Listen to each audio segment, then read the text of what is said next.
second week of autumn. Ganito na mga kaibigan yung mga dahon. Yan. Yung mga iba wala na, patay na.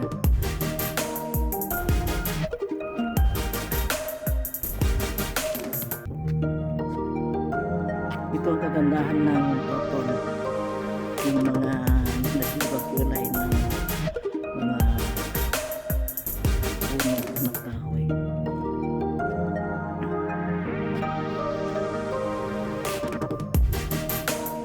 Ito naman ang mailbox dito sa komunidad na ito. Ang mailbox.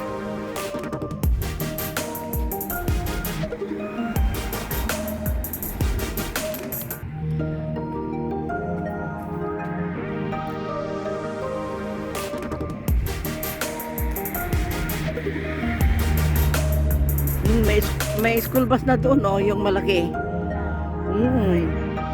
Marami silang papasok dito.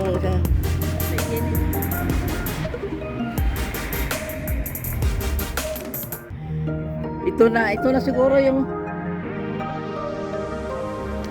yan mga kaibigan, no?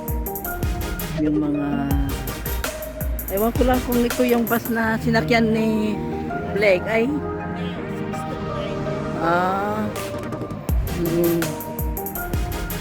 iba.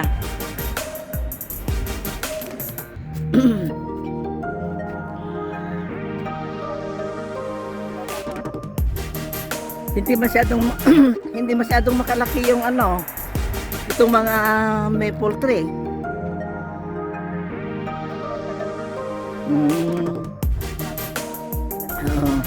Bagong community, bagong tanim, kaya maliit pa itong mga maple tree.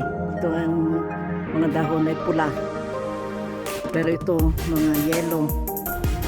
Ayan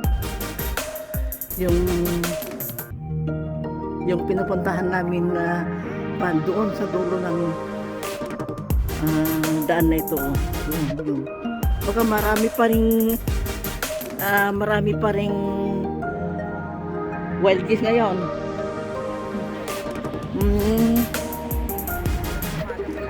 Yan, uwi na yung mga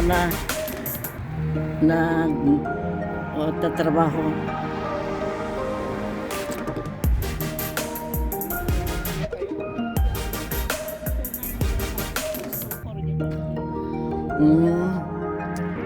Inantay namin yung bus na maghahatid kay Blake. Kasi iba sa umaga yung maliit na bus, pero sa hapon yung malaking bus.